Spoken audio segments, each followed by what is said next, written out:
কসবা কাণ্ডের 11 দিন পরে অবশেষে খুলল ল কলেজ। আজ সকাল 8টায় কলেজ খোলে। সরাসরি আমাদের প্রতিনিধি ব্রতদেব ভট্টাচার্য আমাদের সঙ্গে রয়েছেন। ব্রতদেব, আজ সকাল 8টায় কলেজ খুলল এবং কলেজ খুললেও বেশ কিছু বিধিনিষেধ আরোপ করেছে কর্তৃপক্ষ। একেবারে দেখো, অবশেষে এই গণধর্ষণের ঘটনা সামনে আসার পর কলেজে কিন্তু কড়াকড়ির একটা ব্যবস্থা দেখা যাচ্ছে। কলেজের তরফ থেকে বিজ্ঞপ্তি জারি করে জানিয়ে দেওয়া হয়েছে যে আজকে সকাল 8টা থেকে কলেজ খুলবে এবং কলেজ খোলা থাকবে দুপুর 2টো পর্যন্ত। কিন্তু কলেজ খুললেও পঠন পাঠন কিন্তু এখনও স্বাভাবিক পর্যায়ে যায়নি, কারণ আজকে কোনো রকম পঠন পাঠনের কোনো কর্মসূচি রাখা হয়নি। আগামীকাল থেকে LLM এর যে ক্লাস, সেই ক্লাস নির্ধারিত রুটিন অনুযায়ী হবে, এমনটাই কলেজের তরফ থেকে জানানো হয়েছে। কিন্তু যেটা উল্লেখযোগ্য বিষয় যে এই ঘটনা, অর্থাৎ এই যে গণধর্ষণের অভিযোগ, সেটা সামনে আসার পর কলেজ কর্তৃপক্ষ বেশ কিছু পদক্ষেপ করেছে, যার মধ্যে এই বিজ্ঞপ্তিতে জানানো হয়েছে যে সকাল 8টায় কলেজ খুলবে, দুপুর 2টোয় বন্ধ হবে এবং দুপুর 2টোর পর কোনো টিচিং, নন টিচিং কিংবা কোনো রকম কর্মী, পড়ুয়া তারা কেউ কলেজে থাকবেন না। একজন নিরাপত্তারক্ষী কলেজের বরুণ মহলি, তাকে দায়িত্ব দেওয়া হয়েছে যে দুপুর 2টোর পর যখন সবাই বেরিয়ে যাবেন এবং তারপর তিনি গোটা কলেজ চেক করবেন যে কেউ কোথাও রয়েছে কিনা, এবং কেউ নেই সেটা নিশ্চিত হওয়ার পর তারপর এই কলেজের গেট আটকে তিনিও কলেজের থেকে বেরোবেন। আমি একটু ছবিটা দেখাতে বলবো আমার সহকর্মী সন্দীপকে। আজকে থেকে কলেজ খুললেও কলেজে কিন্তু এখনও পুলিশি নিরাপত্তা একেবারে চোখে পড়ার মতন।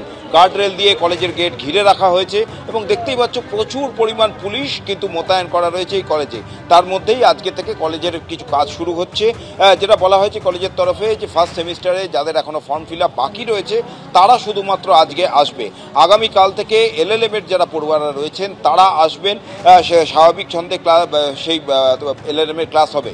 কিন্তু বাকি যে সেমিস্টারগুলি রয়েছে, যেমন 4th সেমিস্টার, 6th সেমিস্টার এবং 8th সেমিস্টার, এইগুলির ক্লাসের জন্য নির্ধারিত দিন নির্ধারণ করে দেওয়া হয়েছে। আগামীকাল থেকে শুরু হবে এবং সেটা 8 তারিখ পর্যন্ত, এবং তারপর পরবর্তী সিদ্ধান্ত নেওয়া হবে যে কবে থেকে স্বাভাবিক ছন্দে পঠন পাঠন আবার ফিরবে। কিন্তু এই যে বিজ্ঞপ্তি জারি হওয়ার পর স্বাভাবিকভাবে বিভিন্ন মহল থেকে প্রশ্ন উঠতে শুরু করেছে যে এই ঘটনা ঘটার পর অবশেষে কলেজ কর্তৃপক্ষ কিন্তু নড়ে চড়ে বসলো। এই ব্যবস্থা যদি আগে থেকে নেওয়া হতো তাহলে কি এই ঘটনাটা এড়ানো যেত? যদিও এই নিয়ে কলেজের কোনো বক্তব্য এখনও পাওয়া যায়নি, তবে যারা গভর্নিং বডির মেম্বার তারা বলছেন যে তারা আশাবাদী যে এই ঘটনার পর আবার কলেজ স্বাভাবিক ছন্দে ফিরবে। কিন্তু এই যে নিয়ম জারি করা হয়েছে, সে নিয়ম কতদিন বলবৎ থাকবে? আবার কি বেশ কয়েকদিন যাওয়ার পর ইউনিয়ন রূপে এই ধরনের যারা ছাত্রনেতারা রয়েছে তাদের দাপাদাপি শুরু হবে? সেসব প্রশ্ন কিন্তু থেকেই যাচ্ছে।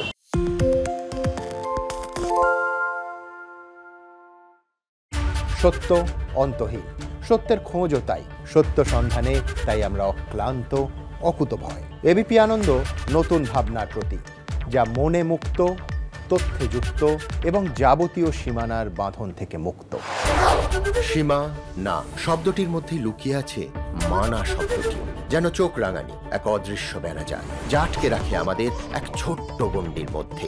একমাত্র সঠিক খবরই গড়ে তুলবে এক মুক্ত সমাজ। সেই জগৎ গড়ার লক্ষ্যে কোনো সীমানার ঠুকুটি আমরা মানব না।